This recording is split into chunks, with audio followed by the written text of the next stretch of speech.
And another thank you to all three of our panelists today. These were all really wonderful, informative presentations. Thank you for your time, and thank you also for being able to stick around here and answer some questions from our audience today. To make the best use of our time, I think we should just go ahead and dive right in and get some questions going. I am going to start by going back to our first panelist. I have a couple questions for Jennifer. These two kind of go together. So I'm going to ask, what mechanism is going to prevent the installation of out-of-state procured gas appliances? And with that, do contractors usually purchase this equipment locally, or is it going to be affected if they're purchasing from farther away? Yeah, that's a great question. And so the way the rules are written, and this obviously enforcement is a different question than that for sure, but the way the rules are written are that for the equipment that is purchased or installed in the Bay Area must meet the requirements of the regulation. And so it if it is purchased out of state, then per the regulation, we have, I guess, recourse to enforce if it was installed in the Bay Area. Obviously, that's a little bit harder of a of an enforcement question, so I can get into that a little bit. But the we do find that most appliances are purchased locally, either just at big box stores, Home Depot, Lowe's, that sort of thing, or through local distributors. Most distributors have a branch somewhere in the Bay Area. That is where most contractors go to these distribution houses. And we've been speaking with them through the regulatory process so that they're aware of the rules as well. From an enforcement question, um, could you buy one in Stockton and drive it in? Yeah, you could. I think that definitely ability to interact with the local jurisdictions, building departments, that sort of thing, to sort of cross-check our records, sort of understand what's being installed. We also know that not everything is permitted with the cities either. So we do anticipate that there might be a little bit of regulatory leakage there, but we're doing our best from an enforcement standpoint. We usually review logs from the distributors. The appliance has to come from somewhere, right? It's being shipped from somewhere. So being able to understand, and that usually is through that local distribution house. So we can check it through that way. But it's a complicated question for sure. But it's our the best way that we can do to review. But technically, you're not allowed to install it as well. Excellent. Yeah, my next question was going to be about enforcement. So thank you for getting into that. Uh, Follow up to that, though, what opportunities do you see for counties and cities to help reinforce these rules and to help residents better prepare and comply? Yeah, no, I mean, I think both Ammon and Ivana's presentations sort of it's two different sides of helping people prepare, right? It's sort of having these for like the BESO situation, having properties be ready. It's also I think to one of the questions for Ammon, it is in sort of like all the disclosures and stuff when you purchase a home in Berkeley, so people are sort of aware of what's going on. And then with Ivana, with the great work, communication work that the county is doing, just sort of to be able to prepare for that. So we really do appreciate like all of the work that's being done by the local jurisdictions. I think um, any like just sort of awareness around this generally is deeply helpful, right? Like I think that the basic regulations pair really nicely with ours, that it's sort of not exactly the same thing, but it like allows sort of for everyone to come along. So yeah, I mean anything that counties and cities are doing to sort of raise awareness, we're working on additional communication campaigns, and so I think we might be picking up some of what Ivana and her team have been doing, and we'll have stuff that we'll want that will sort of um, let folks know if we have stuff that people can pick up to sort of send out and through their channels. Reaching the general public is hard. And so partnering in that as much as we can is really helpful. And then from the enforcement perspective, too, I think there is some synergy there with the permitting departments and the building departments. Although, again, we know that permitting rates, especially for water heaters, aren't super high. But Thank you. Uh, Want to move over towards Am, and I have a couple questions directed towards the work you're doing. First one, little clarification. Does Berkeley offer any low-cost financing to buyers to assist in their compliance? We don't, but there's a few things that we did include in the ordinance to help. to help buyers. And so one is we did include a pathway for buyers to obtain that deposit early before they finish the installation. That way they can use that $5,000 to pay contractors. Because we do know that many home buyers don't have might be strapped for cash after purchasing a home. So that's one. We also have an exemption for first-time home buyers participating in an income qualified program. And so that we know that home ownership in Berkeley is a dream for many buyers. And so if they are participating in a state, local, or federal low income home buying program, they're exempt from the upgrade requirements. Um, and then the last piece is the condominiums as well. And so condominiums are the cheapest kind of entry for home ownership in Berkeley. And so that was something that we exempted in the policy in order to kind of help with kind of buyers that are trying to enter the market that might be kind of strapped for cash. Excellent. Thank you. Uh, Also, kind of similar, uh, one of the examples you gave within the upgrade path is a panel upgrade option. Uh, this attendee was wondering, are panel upgrades commonly needed? And does Berkeley offer any resources for avoiding them when possible? Yeah, so panel upgrades are weighted a little bit more higher than we would have liked, and that was due to just changes that happened as we were working with council and going to council. We know that many homes do not need panel upgrades. Right? They have an electrical panel that's perfectly sufficient to accommodate new appliances, and with all the new technologies for circuit sharers or other things, they can avoid panel upgrades. So the measure PDF for panel upgrades does have an entire page on what you can do to avoid a panel upgrade and saying, here's all these other technologies. And so it's, if you likely don't need a panel upgrade, although we do know some homes have fuse boxes or things that are well below the ability to take on electrification.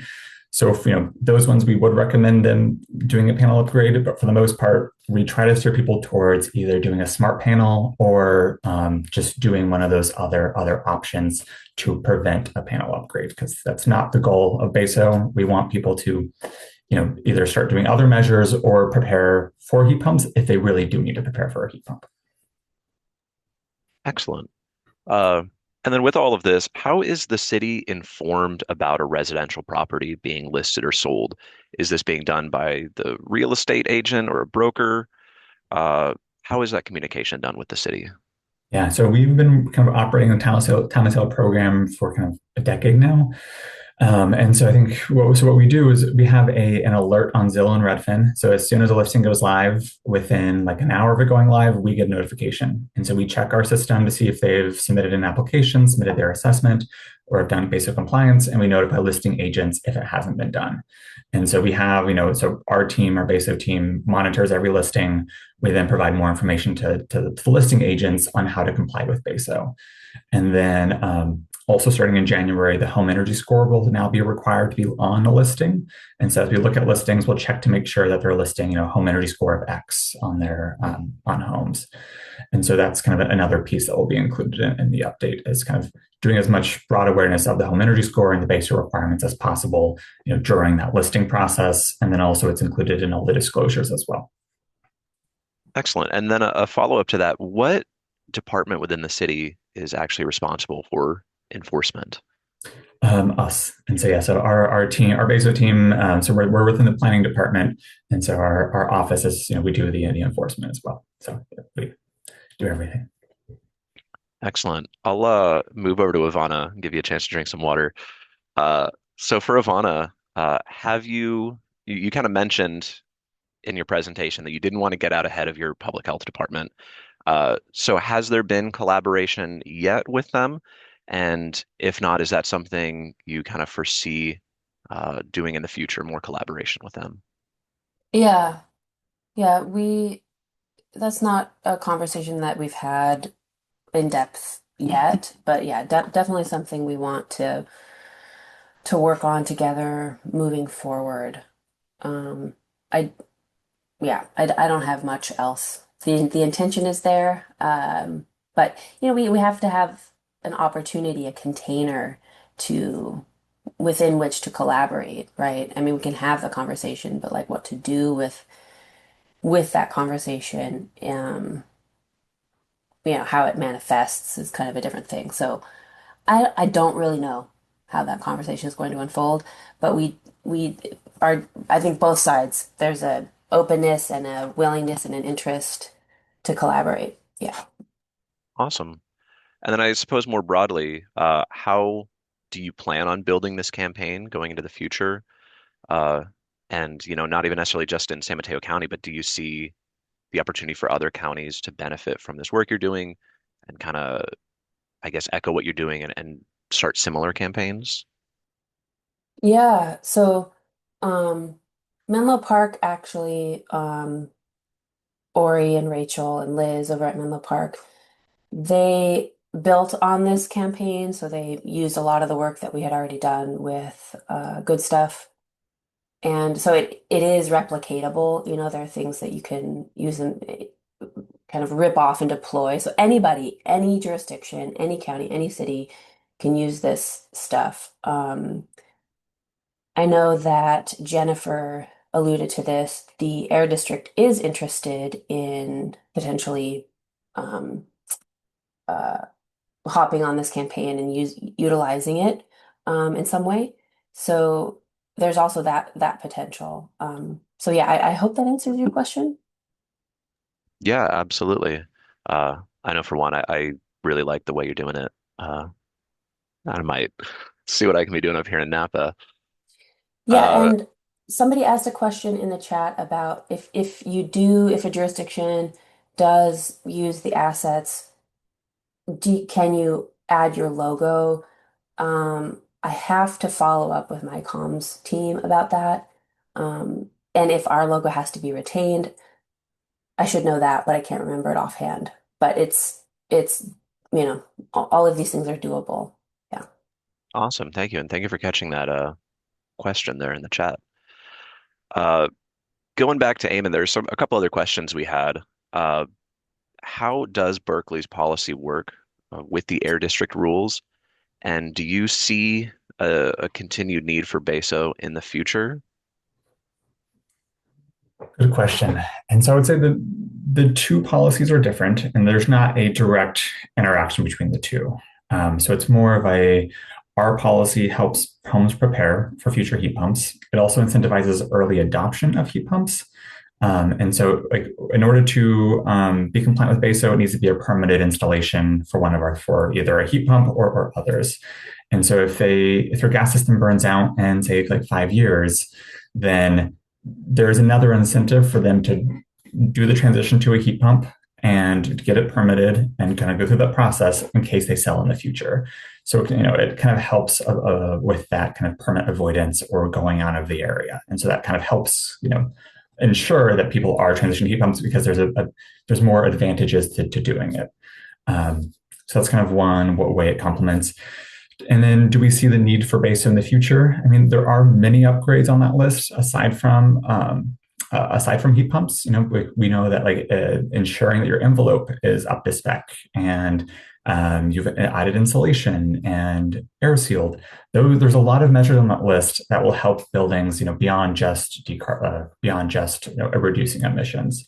And so those are things that are valuable for homeowners to do.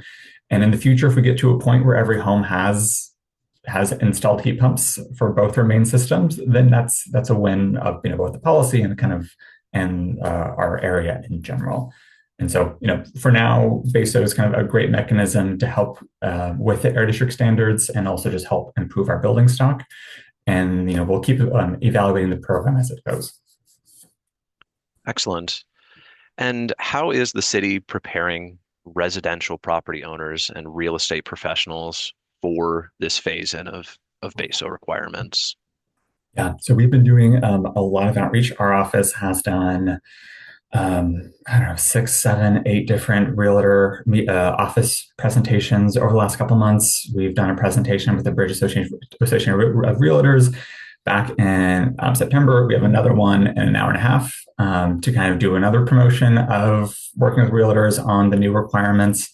So we've been doing as much as possible to prepare the real estate professionals, because having a time of sale policy, those are the ones, real estate professionals are the ones that are helping ensure compliance. They're the ones that kind of have the checklist, know what needs to be done. And so that's kind of the main group that we're working with, because then they have past buyers that they're working with and can relay information, and then they also are also working with future buyers and sellers. And so, we've been doing as much as possible to get the word out. And we've also been working on this policy for years. And so, even in the realtor meetings, when we have them, you know, realtors are not shocked about the new requirements. They've known this is coming. So it's always been a matter of time, and now it's here. Excellent. So, if anything wasn't covered in your presentation, are there any other lessons you learned from developing BASO that you think could apply to other jurisdictions? One thing, starting with a time of disclosure policy, or a time of sale, but doing disclosure first, because we learned a lot of lessons on how to implement a time of sale policy by having a disclosure piece. We do have the home energy score that's available in the Bay Area and going statewide. So I would say for cities, like starting there, and then using that as then the launching point for requirements in the future, because time of disclosure is very valuable, and it does help. And you could include air districts kind of communications in those disclosures as well, as a way to, like, as people are buying homes, knowing what's coming. And so I think disclosure is a great place to start, and then moving to requirements in the future if that's something that the jurisdiction wants to go forward with. Excellent. And then I have one more, and if you don't have an answer to this, that's okay. This might be too technical. But someone was wondering how this like Zillow listing notification is set up. Is that something you're familiar with, or is that kind of outside of your office? It's pretty easy, because it's essentially the feature is there for any buyer that's looking in an area and wants to know when listing goes live. So I think it's on Zillow and Redfin. It's one of those, create an account with them, and then it's essentially just you set a boundary and say, I want single family homes or duplexes. You can kind of specify what you want. Ours is really broad, so that we can get every notification. But it's an inherent feature to both Zillow and Redfin, so it should be pretty quick to do. That's actually really smart. Yeah, using the tools that are already out there from other companies themselves. Thank you. Uh, so now I think let's zoom out and kind of question for everybody. Uh, what what can local governments, city planning departments, energy program staff, what can they be doing to best help implement these rules? I mean, are we talking education? What do you see as uh, the most applicable thing we can be doing? Yeah, I mean, I'll start. I think Amanda and Eamon are doing great things right now now to do that. Like I said before, I mean, I think education is the biggest thing, and awareness is the biggest thing. And so there are a lot of different touch points, sort of at that cities and counties have that we don't necessarily, right? And so we've been thinking through this sort of in our communication campaigns as well, and are more than open to talking with folks about like if it would be helpful to like we have a bunch of like one pagers and sort of like available resources about like what are the rules, what's going on with them, that sort of thing, that like if they're on our website, but also if you would like us to like edit them slightly for you guys, like if like having them like at your permit counter, like that would, just so people like when contractors come in, they can be like, what's this piece of paper? And like pick it up and look at it, that sort of thing. I think just sort of general awareness about the rules coming and understanding is important. I know we're in a little bit of a weird spot right now because we do have these dates coming up, but we are evaluating changes to the rules. And so people are like, okay, like, are they actually like, and so we're intending for the rules to stay in place as much as they can. And sort of like for the homes that it makes sense to do this, we want to move it forward on the as quick of a timeline as we sort of have had in the rules to begin with. But it's where it's a little bit harder is where we're doing flexibility. So we understand that's a little bit of a messaging issue, but I think just sort of awareness that these things are coming. I think the piece in the BASO disclosure and all of that about sort of avoiding panel upgrades, that sort of thing. I think that piece of education is really important, both for homeowners, building owners, as well as contractors, because there are a lot of folks that are trained up on this, but also some contractors that sort of think about heat pumps as they were 20 years ago, and the technology has changed a lot. And we've seen from all the different incentive programs and stuff around the area that panel upgrades are less common than I think the fear is that they will have to be. And so just some like understanding around that. So the resources that Berkeley have developed is really great, as well as a lot of the community choice aggregators and who are and other folks who are running these programs. So it really is just sort of education and awareness. And like I said, we're more than open to if there's something you're like, you have something that's sort of right, but we would like it to be tweaked or whatever. We are like, please let us know. Like we love that conversation where we would love to have people get the word out for us. Excellent. And then we did have a question come in to follow up while you were speaking. Has the Air District developed any handouts, any like kind of pre-made documents that jurisdictions can have available? Yeah, so on our website right now, we have a couple of fact sheets. There's sort of like an initial fact sheet about what the rule requirements are from just like the 2023 requirements. We also recently published another one that's sort of our like myths versus facts sheet of sort of like, I think there's been some concerns about um, just some different rhetoric going around that isn't that about what the rules are and what they aren't, how much they could potentially cost, that sort of thing. And so we've also developed that. So those are both on our website. And if you just sort of type in Bay Area Air District building appliances into Google, it should be the first thing that web page should be the first thing that comes up. But if people are seeking them out and can't find them, please let us know. We're more than happy to send them. And someone just put our link in. So thank you very much. Thanks, Ted. Excellent. And then one other question did come in that I saw, a question for Ammon. Uh, with regards to your real estate engagement, have those been well attended? Is it well received with those folks? Different questions. So if it's well attended or well received, well attended, yes. So I would say we probably have had several hundred realtors, local realtors that we've presented to over the last couple of months, and this one coming up will be recorded, so it'll be more kind of widely available to realtors in the local association. And then well received. I mean, generally yes. So at this point, it's past council, so it's realtors, it's in realtors' best interest to understand how the policy works and how to comply. Some of them do have, concerns, and several of the same concerns that were brought up, about general electrification in general, right? It's like, if my power goes out, I have electric systems, then what? And so, a lot of what we're doing with realtors is just doing broad electrification education as well as kind of informing the new requirements. Excellent. Thank you so much. And again, a big thank you to all three of you. We've gone through all the questions we were asked today. So thanks for, again, sticking around and being able to answer those and provide clarification for all of our attendees. I know I, for one, I feel great. I'm really well informed for some things we're doing here in Napa County. So I appreciate your time. And then thank you again to all of our speakers today. I'm going to now conclude this Q&A, and I'm going to hand it back over to Barry Hooper from SFE, who's going to conclude our forum today. Thank you all. Thanks, William. That was a lovely panel. Thank you to all of our speakers today. Just a few things to wrap up. We will be posting slides at this URL. You could also go to bayren.org and navigate to it. It might be a little easier than typing, but we'll both post that slides, and then in the coming weeks, we will also post individual recordings of the components of this day. Can we go to the next slide, please? Want to add one pitch for a related effort in preparation, local government preparation for Rule 9.6, which, as we've talked about extensively today, is a key tool to transform the water heating market. There is remaining work to help local governments prepare, and I really would love it if you would scan this QR code and reach out, or I'll put in the chat to simplify things if you're a little QR averse, which is just email Nick Kasner at San Francisco. And we're aiming to develop, or we have put together working groups to help with controlling equipment costs and making it predictable, a really widespread effort to work with manufacturers and distributors on workforce readiness.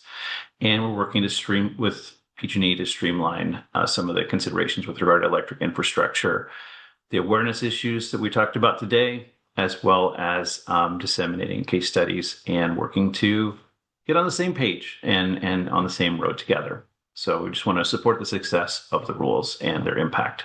Next slide. Last, we really appreciate your time today, and we absolutely need you, please, please, please, to fill out our survey and just rate your experience and give us some feedback about what you learned, what maybe you didn't, how we could improve, and what you enjoyed. A few lucky respondents will be entered in a giveaway for a solar phone charger. These are pretty awesome when you go camping, but we just appreciate your time and your thoughts, and really, again, just ask you, please, please, please fill out our post-forum survey and let us know your experience. Thank you. And that's all for today.